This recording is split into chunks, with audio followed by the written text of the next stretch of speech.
Please नहीं।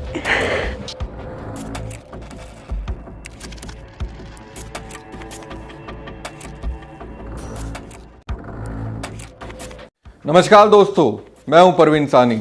अभी Uttarakhand news में मैंने आपको बताया था हर्षा और अभय सिंह के बीच एक अनोखे रिश्ते के बारे में। हर्षा को सुंदर साध्वी की उपाधि मिली थी। ये बात और है कि वो बाद में हर्षा ने खुद को साध्वी मानने से इनकार कर दिया।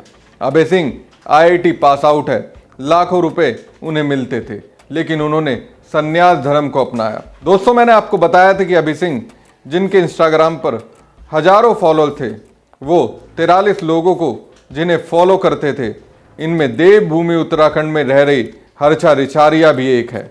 लेकिन हर्षा रिछारिया और अभय सिंह ने एक साथ एक ही समय पर एक जैसा फैसला क्यों लिया, जिसके आधार पर मुझे ये सोचने के लिए मजबूर होना पड़ा कि कहीं वाकई में दोनों के रिश्ते एक दूसरे के लिए तो नहीं बने हुए। हालांकि जब मैंने विश्लेषण किया, जो कि मैं आपको बताऊंगा, उसके आधार पर ऐसा कुछ भी नहीं दिखा। लेकिन इतना जरूर पता चल गया, अगर सोशल मीडिया सिर आंखों पर आपको बिठाता है तो उसके साथ धड़ाम से गिरने के लिए भी आपको तैयार रहना चाहिए। क्योंकि आज के दौर में मुझे लगता है सोशल मीडिया नचा रहा है, और जो नाचना चाहता है वो नाचता है, बहुत तरीके से नाचता है। जैसा कि हर्षा नाची, अभय नाचे, लेकिन इसी सोशल मीडिया का जी जब भर जाता है तो भाई साहब ऐसे ज़मीन पर पटकता है कि रोने के लिए मजबूर कर देता है। कैसे रुलाता है हर्षा रिछारिया को सुनिए। आंखों में आंसू हैं, बहते हुए आंसुओं के साथ हर्षा महाकुंभ को छोड़ रही हैं। नाम हर्षा रिछारिया। 30 साल की इस युवती ने महाकुंभ में जितनी सुर्खियां बटोरी हैं, शायद ही कोई इतना इस बार के महाकुंभ में चर्चा में रहा हो। उन्हें सबसे सुंदर साध्वी का टैग तक मिल गया। सोशल मीडिया पर हर तरफ सिर्फ हर्षा की ही बात होने लगी। लोग उनके बारे में जानने की कोशिश करने लगे। इस बीच उसने कई लोगों को इंटरव्यू भी दिए। तब हर्षा ने साफ साफ कह दिया था कि वो साध्वी नहीं बनी है, उन्होंने बस धर्म की राह पकड़ी है। महाकुंभ में हर्षा निरंजनी अखाड़े के छावनी प्रवेश के दौरान रथ पर बैठी नजर आई थी। इसी को लेकर बस फिर बवाल शुरू हो गया। बवाल ऐसा कि अब हर्षा ने दुखी मन से ऐलान कर दिया कि वो महाकुंभ छोड़कर जा रही हैं। उन्होंने इंस्टाग्राम पर वीडियो डाला, उसमें वायरल साध्वी हर्षा रिछारिया फूट फूट कर रोने लगी। उन्होंने महाकुंभ छोड़ देने का ऐलान किया। रोते हुए हर्षा ने ट्रोलर पर गंभीर आरोप लगाए। हर्षा ने कहा कि शर्म आनी चाहिए, एक लड़की जो धर्म से जुड़ने के लिए यहाँ आई थी, धर्म को जानने आई थी, सनातन संस्कृति को जानने यहाँ आई थी, आपने उसे इस लायक भी नहीं छोड़ा जो पूरे कुंभ में रुक पाए। वो कुंभ जो हमारे जीवन में एक बार आएगा, आपने वो कुंभ एक इंसान से छीन लिया। जिसने भी ऐसा किया है उसे पाप लगेगा। वायरल साध्वी ने कहा, कुछ लोगों ने मुझे धर्म से जोड़ने का मौका नहीं दिया। इस कॉटेज में रहते हुए मुझे ऐसा लग रहा है कि मैंने बहुत बड़ा गुनाह कर दिया है, जबकि मेरी कोई गलती नहीं है, लेकिन फिर भी मुझे टारगेट किया जा रहा है। तो मैं पहले यहाँ पूरे महाकुंभ में रहने आई थी, लेकिन अब मैं यहाँ नहीं रह पाऊंगी। 24 घंटे इस रूम को देखना पड़ रहा है। इससे तो अच्छा है कि मैं यहाँ से चली जाऊँ।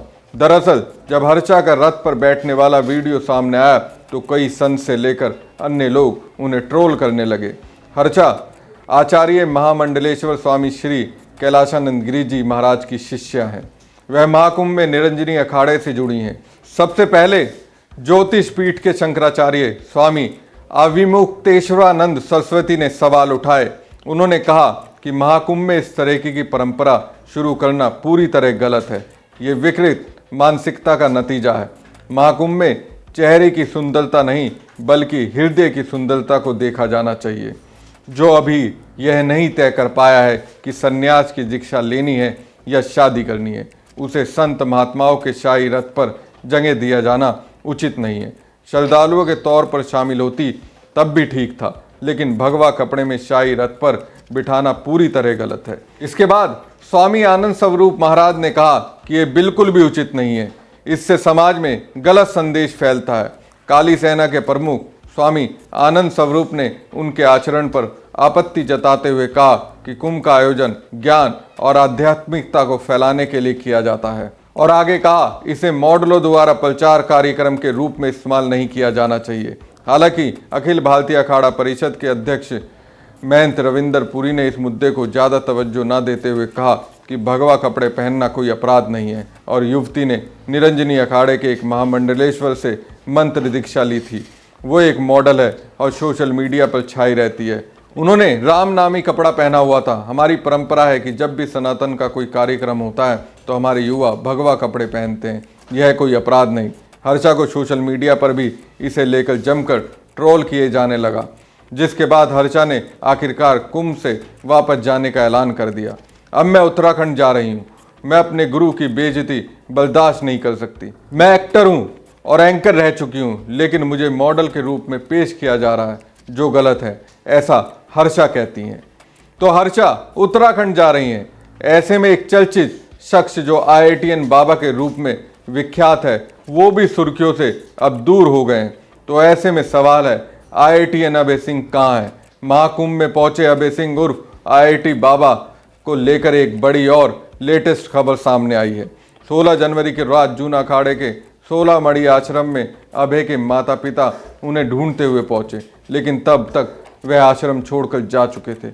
आश्रम में मौजूद दूसरे साधुओं के मुताबिक लगातार इंटरव्यू देते देते अभय के दिमाग पर असर पड़ गया था और उन्होंने मीडिया से कुछ ऐसी बातें भी कही जो कहना उचित नहीं था।